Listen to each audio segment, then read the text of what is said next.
iPhone 11系列已经正式发布，其和我们之前所看到爆料的细节几乎一致。新的产品可以说除了后置相机外，其他的变化不是让人很心仪。2019年苹果发布的智能手机仅是对去年产品的硬件更新，无任何创新之举。虽然它这次特别强调了后置3相机系统，包括 iPhone 11提供2个后置镜头， iPhone 11 Pro 系列提供3个后置镜头，但这不是更多用户在意的。当然了，它甚至连 5G 网络功能都没有。具体我们就来看一看2019年里的 iPhone 到底给我们带来了什么。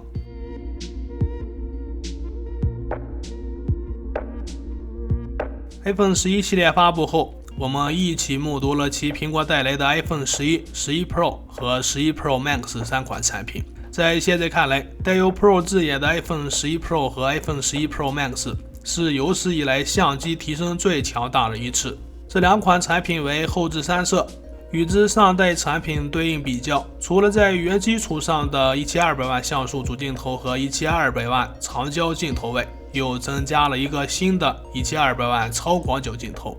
这个镜头可以让你拍摄到更广阔的场景。后置3摄的加入，苹果公司的做法似乎和华为、三星一样，在推动手机界的摄影能力。iPhone 11 Pro 和 iPhone 11 Pro Max 正是如此。iPhone 11则拥有后置双摄，相比较缺少了一颗长焦镜头，不过它仍然支持人像模式。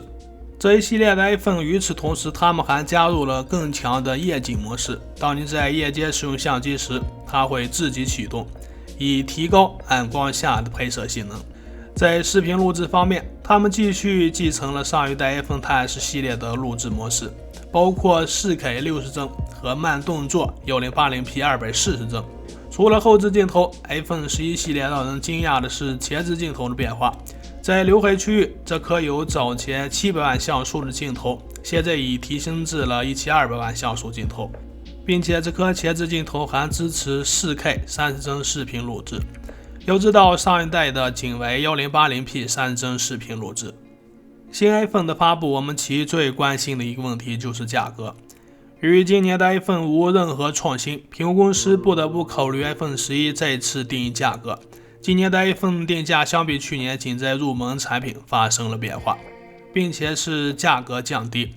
iPhone 11在美国降价为$50，中国内则降价为$1000，而 iPhone 11 Pro 和 iPhone 11 Pro Max 继续保持原价。这3款产品 64GB 存储规格售价为5499、8699、9599，这让用户来说选择 iPhone 11就会显得更性价比了。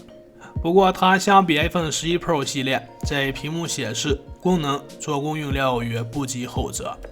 在机身存储规格上， iPhone 11全系列并未发生变化，只是运存有所提升，机身存储仍然仅为 64GB 起步。这一代 iPhone 真是让用户感觉太失望。从 iPhone X 发布那一代开始，苹果足足用 64GB 存储规格连续使用了3年。要知道，在2018年开始，其他手机厂商旗舰产品配置已经是 128GB 的机身存储起步。在运存上， iPhone 11由去年的 iPhone X2 中的 3GB 提升至了 4GB， 在 iPhone 11 Pro 和 iPhone 11 Pro Max 运存分别由去年的 4GB 提升至了 6GB。 iPhone 11系列在今年看来，机身变得更厚，重量也增加了，这可能是由于对电池容量增加带来的影响。在苹果公司多年来发布产品，这是首次宣布电池续航得到显著改善的一次。iPhone 11 Pro Max 相比 iPhone XS Max 续航提高5小时， iPhone 11 Pro 比 iPhone XS 多出了4个小时， iPhone 11比 iPhone X2 多了1个小时。虽然发布会上没有提到它们电池容量有多少，不过现在这些数据已经被公开得知。iPhone 11拥有3110毫安，与去年的 iPhone X2 的2940毫安电池有 5% 的续航增强。iPhone 11 Pro 拥有3190毫安，比去年的 iPhone XS 的2660毫安有 20% 的续航提升。而 iPhone 11 Pro Max 的3500毫安电池与 iPhone XS Max 的3180毫安相比，续航提升为 10%。正是由于电池的改进，导致了 iPhone 11系列的机身变厚，重量增加的原因。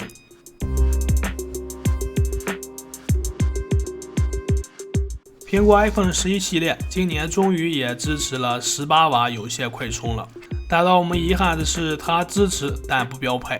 多年来，我们一直在使用自带的5伏充电头，这与近10年前推出的 iPhone 4的充电器容量相当。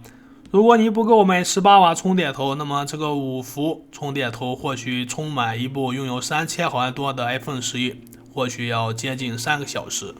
与此同时 ，iPhone 11系列仍然还是使用 Lightning 接口，这很大程度上限制了传输速度，而且在用于其他设备混用时也显得不够方便。